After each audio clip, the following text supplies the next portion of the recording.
Well, hello, ladies and gentlemen. Welcome to this episode of The Formula, where we break down and explore the elements of achievement in athletes, business owners, artists, writers, all types of people. My name is Trevor Carlson, and I will be your host this evening. On this week's episode, I sit down with Marry My City founders Tallis Strub and Kaitlin Byers. I met Kaitlin a few years ago after she started working at local nonprofit organization NuboCo, and really got to see from the outside her and Tallis work on Marry My City and grow it from day one. I've been really impressed with what they've been able to do so far, so I invited them to be guests on the show. Kaitlin, Tallis, and I all sit down and we talk about how they got their start at Marry My City, how they developed their pitch, and why it's important to be able to communicate your message across clearly. We also talk about the types of things that they do outside of work that really affect how their business operates and really just how it overlaps into the business world itself. I really enjoyed talking with Tallis and Kaitlin. I think they really share a lot of useful and helpful knowledge and experiences that they've been through. And I know I had a lot of takeaways just from this episode, and I feel like you will too. So instead of me rambling on anymore, let's get this show rolling with Kaitlin and Tallis from Marry My City.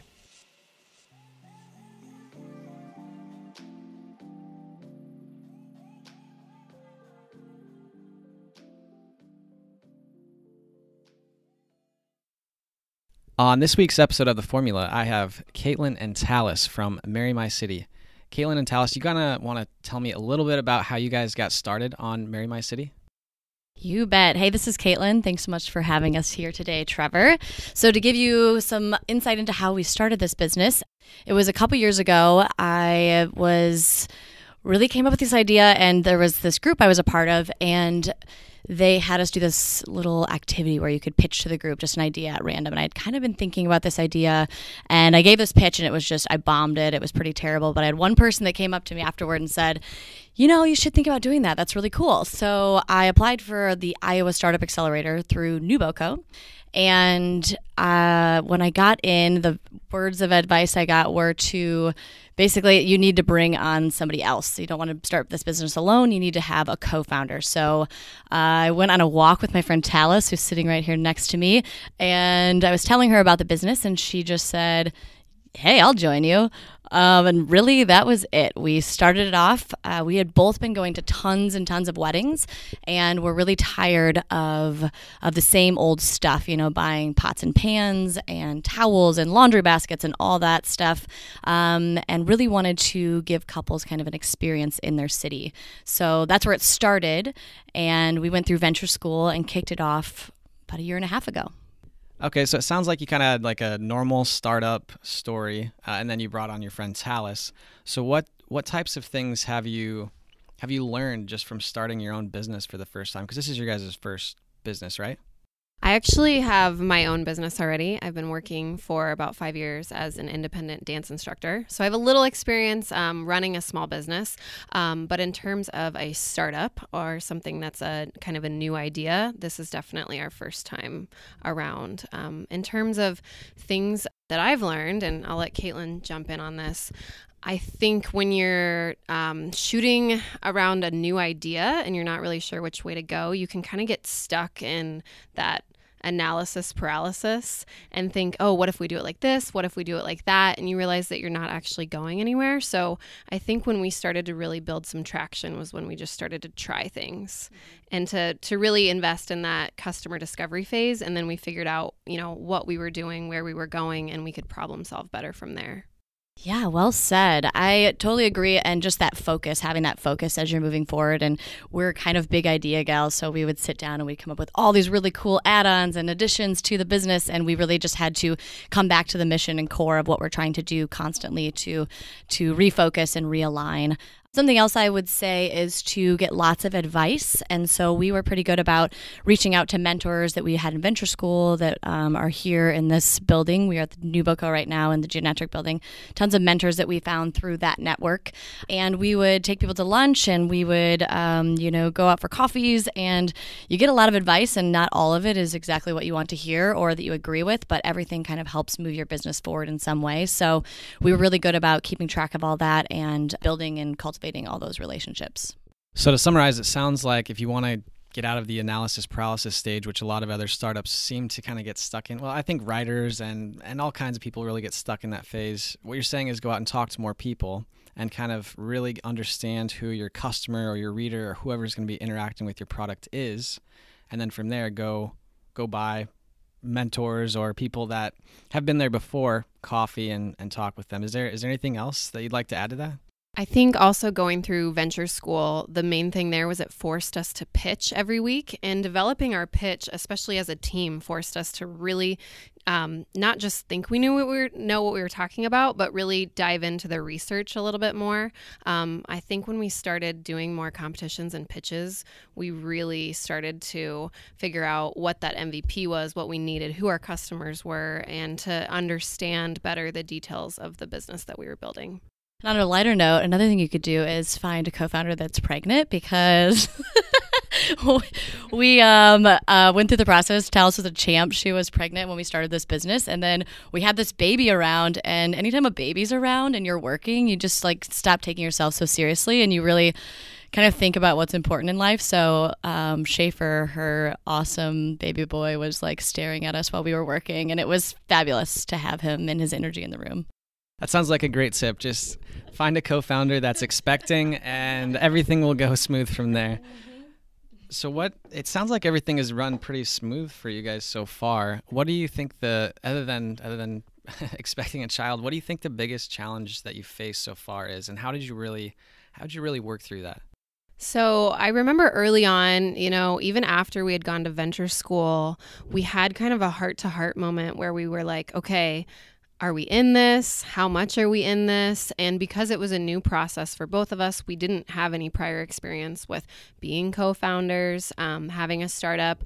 We kind of had to figure out how serious we were going to be and then make the jump from there. If we were going to be equal business partners, what that meant financially, what the stakes were. And so I don't want to say that it was terribly uncomfortable, but I think that was a moment for us where just as friends and co-founders, we really had to hold each other accountable and make a full-time commitment from that point on. Yeah, and I would just say the entire process is a learning experience. So you have to be really comfortable, not knowing a lot of things. So a lot of us get comfortable in our day-to-day because we know what we're doing at work and in life. And there was a lot of things being thrown at us that we didn't know how to tackle or accomplish, and we had to just figure it out. So, we didn't know the ins and outs of trademarking and operating agreements and building different types of business plans. So that was it's really cool to kind of step back and recognize that you don't know a lot of things, and you constantly have to be comfortable with that learning process. I'd like to meet these people that actually know what they're doing on a daily basis, because I, for one, have no idea what I'm doing pretty much most of the time. So before we get too far ahead, why don't you tell the audience what Marry My City is and what you guys do there? Because I have a general idea, and I think it's pretty cool from what I understand. I'm not going to butcher it and try to explain it, though. I'll let you guys take this one.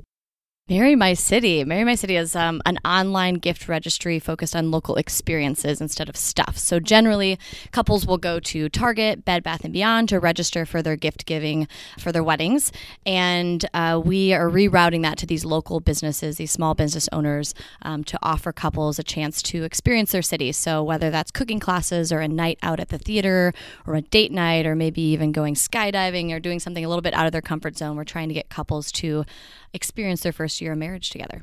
So instead of people buying another crock pot or a silverware set, you're actually allowing people to buy a combo package of you can go to this nice fancy restaurant, and then you can go to the theater, and then maybe there's wine and drinks at this bar. Is that am I understanding it correctly? Yeah, you're definitely on target there. And we're also really trying to push those like adventure activities and hobbies that couples can maybe learn together early on in marriage and hopefully continue throughout their lives together. A good example of that might be dance lessons. So they build this skill that somebody has gifted them for their wedding. And then if it turns out that they really like it, that's hopefully something that they can do for forever together. And on the flip side, we're also giving guests a really unique gift-giving experience. So instead of kind of that mundane, whatever's on their list, here's a gravy bowl kind of thing, we're actually allowing them to be a part of this couple's first year of marriage and their life as a couple and get to know them even before the wedding. So maybe they didn't know that they liked a certain coffee and now they're buying them this coffee subscription locally.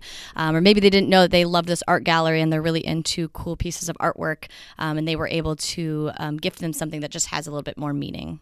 How do you decide on what types of things get put into your registry? Because I feel like there could be some, there's probably some really awesome things, but don't you have to curate a little bit of what experiences are on there so you make sure that the guests or whoever's receiving the gifts have an awesome experience as well? We certainly do have a curation process. We try to keep it as diverse as possible, meaning we don't want 50 brewery options or winery options. We also try to partner with businesses that understand the idea, that buy into the mission of supporting local and promoting experiences versus stuff. We also have business partners that maybe are a little bit more familiar with some newer technology and they're already capable of supporting, a gift card based business, which is where we are right now. Another thing I'll add is that we're finding out some of them through couples. So couples are telling us, what they'd like to have on their registry, and then we approach those businesses. We just had a board meeting or an advisory board meeting last night with our awesome group. Shout out to our advisory board. And they were even giving us suggestions last night. So constantly, as people are hearing about our business, we just are receiving these recommendations. And it's been really fun to kind of go chase these vendors and then also learn about some of the local businesses that maybe we haven't even experienced yet. So you've brought up having like a board and mentors and like a good network a couple times now. And I've known you for about 2 years and I've always been very impressed by your ability to like build your network and relationships. How important do you think that's been to the success of your business that you've had so far? Definitely very important. We can definitely overuse the word networking. It sounds very scary and some people don't love the concept of it. But at its core, it's really just getting to know people that are around you and being your unique self and having that human connection. And once you find out what's important to them and what they're really good at and you're able to share some things about yourself, there's kind of this natural progression of, here's how I can help you and here's, vice versa. So there's been a lot of different things we've stumbled upon just through various relationships, even through our vendors and figuring out, there's all these little hidden talents just even in our workspaces alone. So we've had a lot of different people help us out along the way and every week it seems like there's someone new to chat with. So you're both are involved in a lot of different stuff outside of, Kaitlin, you have a full-time job, plus you run Marry My City, and Tallis, you run your business, plus you work on Marry My City. And then from an outside perspective, it looks like you guys are involved in like a ton of stuff otherwise. So how does that affect your work? Does it bring a lot of positive stuff to the table? I have a ton of questions about this, so I don't know what your opinion is on it, and I would just love to hear it. So yeah, I'm working at Nuboco full time, which has been awesome because there's so many resources in this space. So I'm already around that startup scene. I'm learning from other startup founders. We have access to so many different things throughout the day here. And on top of that, I love what I do. So it's been really great having this just as a constant resource. That being said, I am now 60% time at Nuboco and 40% Marry My City. So slowly working toward, that full-time mentality. But that balance is definitely very important, and it can definitely be a struggle. So working for a nonprofit organization, you're already kind of working nights and weekends. So that night and weekend thing is just like a constant. So it's really great to have more dedicated time to Marry My City throughout the week. And everybody around here has been super supportive. So it's definitely a challenge sometimes, but I'm someone who likes to be busy and have tasks to do and feel successful in certain things. So it's been a joy being a part of it all. Yeah, and to talk about how Kaitlin and I are both really involved in our community. We both are active in the theater as dancers and singers and performers. And we both were members of the Impact CR board. That's actually how we originally met and became friends. So I think that just speaks to the mission really of Marry My City, and that is supporting the local economy. Kaitlin and I do that now on a professional level, but we've done that for a long time just as individuals, as amateurs in the community, just taking part in different things and supporting the businesses that we love in that way. So I think that just helps us kind of really represent the brand of Marry My City, because people know that we're out there supporting these businesses just on our own because we love them. And now we want to do that in a bigger way that really makes it a monetary difference. And going back to kind of that balance and how we create that balance, we both feel like, as Tallis said, we're involved in other things, and it still is very important for us to get involved in those things and still perform and still travel and still, have our different hobbies and take part in those. And so, our business is better because we take time to do the things that we love to do, and we're supportive in each other for doing those things. So that's also a big piece of how we remain a bit sane and keep everything balanced. Yeah, I was going to ask about that, but so thank you for jumping on that question already. So what I'm wondering is, let's go back to square one when you started Marry My City, and let's just say, Tallis, you're already on board.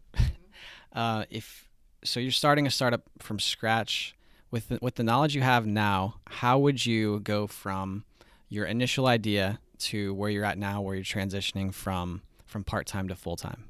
In the beginning, we were just learning a lot, and a lot was being tossed at us, and we had a lot to consider. So I don't think looking back, we were doing all the things that we needed to be doing to get things going. We're now in development mode, which is really exciting. We're actually customizing a new platform for Marry My City and just signed a contract last week with a group of developers. So I think looking back, we might have done that sooner. We had to try out various platforms and see what worked, and there were a lot of glitches along the way, and that was also an important part of the process, because we hit a point where we realized now is the time to make this leap. But there were times where we maybe could have just sped up the process a bit and recognize that this is a need and people really want this. So let's bring this to market and make it happen instead of, tiptoeing for a week here and there around it.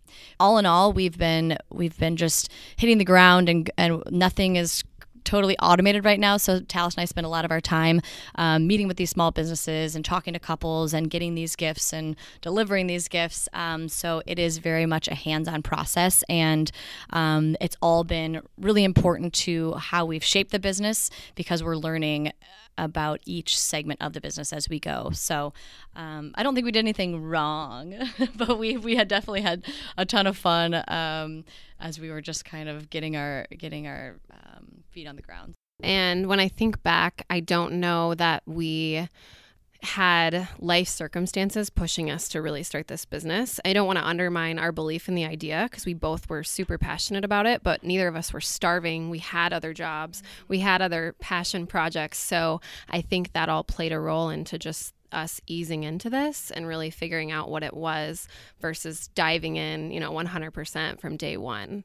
We took our time to figure it out. And I think you're exactly right. We learned a lot along the way, and I don't know that I would change it either. So you said that you guys both had full-time jobs. You had other passion projects that you were working on. What pushed you to do this idea versus staying comfortable where you were at? I think initially when we completed venture school, we received a lot of validation in the idea and ourselves as a team. We received, I think, equal compliments on the business model, but also that people saw the two of us together as being very complementary co-founders. And I think we needed that validation moving forward. Yeah, and we both have pretty supportive networks around us. So even we were talking the other day, our spouses are very excited about this idea. And even at home, they're like, you got to make this happen because we got to retire soon. So make Marry My City happen. But it's like a constant. They're very excited about it, and they're friends, which is helpful. So just having, everybody around you very supportive of you taking this a step further and making it happen. And at the end of the day, Tallis and I are super proud of what we had accomplished, and we didn't want to just toss that aside. And we're proud of the idea and what it's become. So that also is a definite push, week to week to keep it going. So basically what you're saying is marry some people, marry a husband that really supports you so you can retire soon. That's the key to it. There you go. So you guys right now, so you're transitioning to full time. You're still working, you're still doing theater stuff, you're still doing dance stuff. I just want to know how you guys have time for all of this stuff in your schedule, plus being married, and you have one kid? You have one kid. So how do you guys have time for all this stuff? How do you structure your days so you have room for all these things in your schedule? I think being busy is something that can be chaotic, or it can help you function really well. In my case, and I think I've learned that Kaitlins may be very similar, it helps me to be productive, to have a lot of things going on in my week. They all need to be things that I care about, and I need to understand why I'm doing them. But too much free time allows me to kind of think too hard about analyzing things. So the fact that I am married and I do have a child and I have multiple jobs just kind of keeps me motivated to keep all of those things going. And it's not easy. I'm not trying to say that I do it perfectly, because I don't. But having a lot going on keeps me stimulated just as a person moving forward. Yeah, and to tag on to that, I totally agree with all of that. And we're both pretty motivated as individuals, so that really helps to have someone who's very similar at their core to you that you're working alongside. We also we communicate well.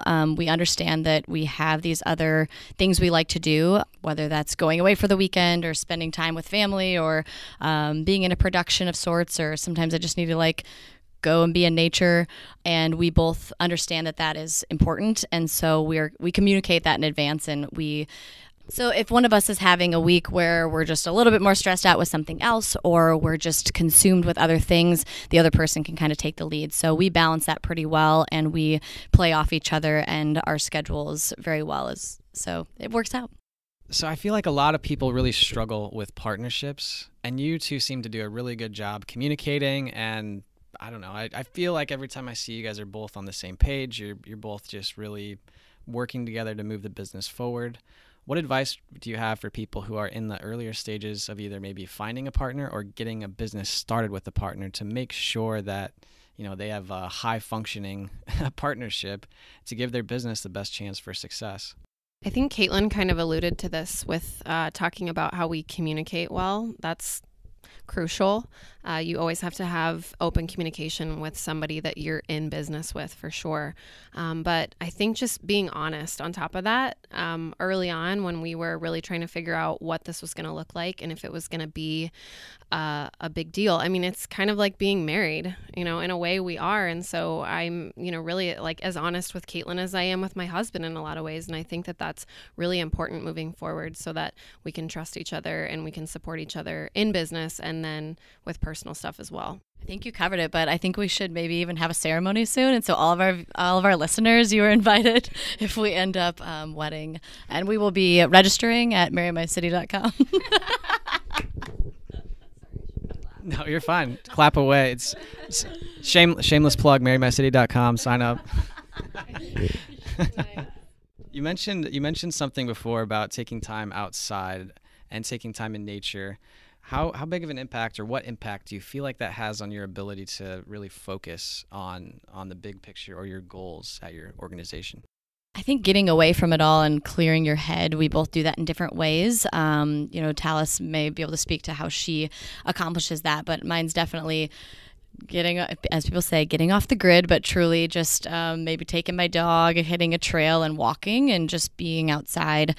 It really helps you kind of center everything and puts things in perspective. So it's also what travel does for me, is you can learn a lot if you're observant and you are in other places and you kind of step outside of yourself. So I think that's very important as you're growing, is you don't get too deep in the weeds and too obsessive over certain things, and you actually take time to release and think about what matters most. I think I'm lucky in that my other job is being a dance instructor and choreographer. I get to tap into, a stress release in a physical way as I am, exercising and expressing myself creatively. So that's just kind of a lucky thing that I have in my life, that it is both a passion and a profession. And I think having that now as a balance with Marry My City just allows me to really kind of turn on my thinking, analytical, professional, strategic brain with Marry My City, and then match that on the other side with kind of a more creative physical expression with dance, which is really cool. Eventually, I may not be able to continue doing both like I am now, but right now it seems to be a really good fit. Do you think that there's been any other takeaways from being a dance instructor that have helped you in the business world? So I teach ballroom dance, and I think that that's been really interesting for me to see the connections between that and teamwork. I've had a lot of cases where I work with couples, and I find that I walk away feeling a little bit like a marriage counselor sometimes, or I find myself talking to them about how to communicate, not about how to dance. And I've often been asked to teach workshops involving dance where maybe the group of people are coworkers for a larger corporation, and I find that dance can be a really cool tool in talking about strategy and teamwork and analyzing problems in a different way. So certainly that just kind of came into my life in a cool way, and now I've been able to apply that to leading a business, a new business. Yeah, for some reason I always thought that it'd be good for business partners or coworkers to take dance lessons or maybe like acro yoga together to really like develop, because you have to trust the other person, because if you don't, it's going to be noticeable pretty quickly. So it's interesting that you say that, and then also the comparisons with business partners and spouses. So Kaitlin, I have a question for you about your traveling, and I was just curious as to, our audience really enjoys hearing about different places to travel and stories and advice from people who frequently travel. So do you have a favorite like story from traveling that you like to tell over drinks or dinner? The ones that I tell over drinks and dinner with friends are definitely not okay to share maybe on the air here. There's been some wild stories. When you're traveling, you kind of get into some interesting situations and you just have to roll with it. And I recently went to Croatia with my husband's family, and it was a beautiful country. You should all go. That was kind of my most recent travel. But I think maybe even just a piece of travel, as Tallis was alluding to, dance kind of helps her certain ways in the workplace. Touching on that a bit, traveling, you're thrown into a lot of different situations where you have to adapt and you have to be very flexible and open to new things. And so I think that is really helpful when you're in a high stress or really crazy workplace of sorts. And even in our day-to-day, just finding those ways to strategize and keep your mind still and at ease and tackle a situation, even though you might be anxiety-ridden inside. So I have so many travel stories that I can't think of one crazy one to tell right now. But if I think of it before we end this podcast, I will. I will definitely share. Do you have a favorite place you've been to? Favorite place? I think the most interesting and I like to go to places that when I step off the plane, they're different than here, so that I feel like I'm in a totally new world, a new place. And so I think a place that I felt like that most was in Burma, Myanmar, also known as. Another shameless plug for Burma. Okay, so I want to kind of transition a little bit into what's next for Marry My City. So let me see if I have the timeline correct. You guys started about 2 years ago. You're starting to transition to full time. That's the goal here pretty soon. You're getting ready to roll out a new software platform, or to build a new software platform, something like that. So new software platform rolls out, then what's next? So the reason for the new software build is that we would like to scale to other cities. Right now we are here in Iowa City, Cedar Rapids, known as the Corridor, and we would love to be able to move into new markets, including Des Moines, Omaha, Kansas City, Madison, and we need the capacity with our technology to handle that scalability. So we're hoping that 2018 is a big year where we go to at least 2 new markets and we continue to scale from there. I don't know if you guys know this or not, but I feel like you may have done like Paul Graham's concept of doing things that don't scale. Are you familiar with that? No. Okay. So yeah, it's this whole concept of like doing things hands-on, interacting with your customers, kind of figuring out what the process looks like before you even think about the technology. So I give you guys props for doing that, whether you did it on purpose or not. It's pretty cool to see that. So I'd like to transition to like the last part of our show. I feel like this could take a little bit of time, so I'm gonna, since we have 2 people, But the first question that I have for you is, what do you do on a daily basis that you feel like gives you an edge, or maybe gives you a leg up, or maybe something that you avoid doing because it kind of slows you down? This is more like daily routines, habits, stuff like that. Yeah, I attempt to not start my day by just jumping on a computer and checking all the emails on my phone, because that can just throw you kind of into the wrong mood. So definitely try to get up and have some me time, whether that's working out or I'm just starting Spanish. So a little Spanish lesson in the morning just to get my head into a good work mode, but also thinking about, thinking about the day and thinking about what I want to accomplish instead of just having somebody talking at me and telling me what I need to do for the day. So that is definitely important to get us off on the right track. And then also Tallis and I start our week every week where we sit down and say, here's what we need to accomplish this week, kind of who's doing what. And that really helps us put an agenda together, if you will, and goals for the week. And so that's been working really, really well. So one reality of being a parent is that your day often starts on someone else's time. The baby cries and says it's time to get up, and then we go from there. So one thing that I've actually restarted recently to kind of get my head on straight is a gratitude journal, and I do it at night before I go to bed. I find that in the morning it's a little bit tough because I don't know exactly when my son's going to wake up, and the day takes off from there. But at the end of the day, I try to sit down and write what I'm grateful for, and the things that come up just remind me what I truly am passionate about, what my true values are. I try not to think too hard about it, but then as I go back and I reflect, I see commonalities coming up, from day to day, and it just reminds you of the people that are really there for you in your life and the situations that are there because they're supposed to be.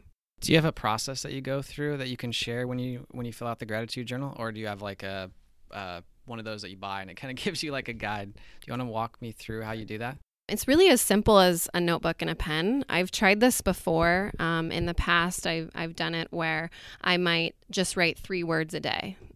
So every day I sit down and just write 3 words. They could be people's names or things. But recently, when I've restarted this, I kind of just start free writing. It's usually a short paragraph. And I try, like I said, not to think too hard about it. I open my notebook, I date it, and I say, this is what's going on. And this is, what I'm grateful for. And I, say a short prayer and that's it.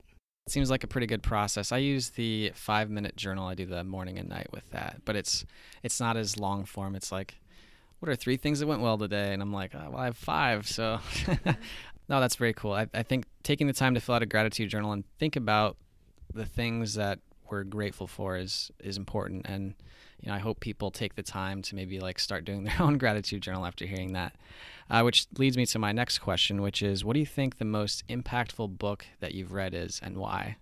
Okay, I wish I had a really good answer for this, but instead of a book, I'm going to plug a podcast. I don't want to use the parent excuse again, but sometimes it's just hard to find time to read. But whether I'm, making breakfast for my son or driving to a meeting or something, I've been really getting into podcasts, and I'm really into Oprah's Super Soul Conversations lately. I can't honestly say that I've been a huge Oprah fan in my life, but she's got some really cool conversations on her podcast. It's called Super Soul Conversations, and I definitely recommend checking it out. Mine is a book for children ages 0 to 5, and it's called What to Do with an Idea. And I actually buy this for all of my friends when they have kids because at its core, it's like the coolest and most worthy, story. It's this little boy who builds this idea. I won't give it away, but, people aren't very encouraging of his idea, but he still moves forward with it. And it's just a very simple and subtle way of saying, keep going. And if you believe in something, put your all into it and the world will see how amazing it is. So What to Do with an Idea is a really wonderful children's book. And another great podcast is The Formula. So if you haven't checked that out yet, you totally should. Shameless plug for The Formula. No, that sounds like an awesome book. I've never actually heard of that, but I think I secretly might buy it for my 2 nieces, so because they're both under 5. And then my sister doesn't listen to this, so I'm safe saying that on here. One other quick question that I had that just kind of popped up as both of you were talking was, I've asked a few guests this, and this is putting you on the spot a little bit, but what do you think the most important lesson that you learned growing up was? My mom would always just say, you never know what people are going through, so kill everybody with kindness. And it's such a simple thing, but just be kind to all of those around you, and the world will give you greatness back. So, it's something we're doing day to day, and it's such again, going back to children's books and really easy words of wisdom. It's just be a good person and give back, and the world will do the same to you. So my dad used to say to me, Tallis, less is more. And he would often say this when I was trying to leave the house, probably with too much makeup on. But I carry that with me still, because I often, will find myself maybe trying too hard or trying to force a situation. So every once in a while, that little mantra pops into my head, less is more. Well, I want to say thank you to both of you for taking the time to show up on this episode of The Formula. To wrap up the show, I'd just like to ask either one of you if you have one piece of advice or some message that you'd like to leave our audience today. If you have a cool idea, or even if you don't even know if it's cool or think it's cool, but it's an idea worth sharing, go on a walk with a friend and tell her about it, because you never know where that might lead.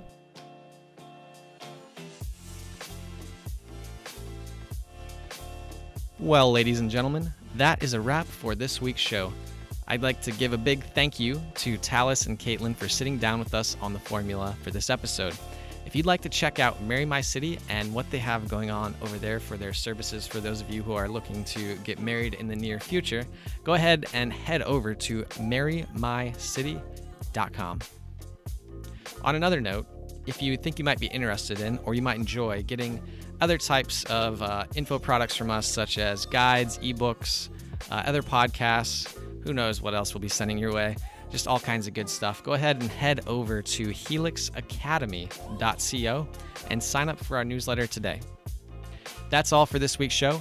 My name is Trevor Carlson, and I look forward to you tuning in to the next episode of The Formula.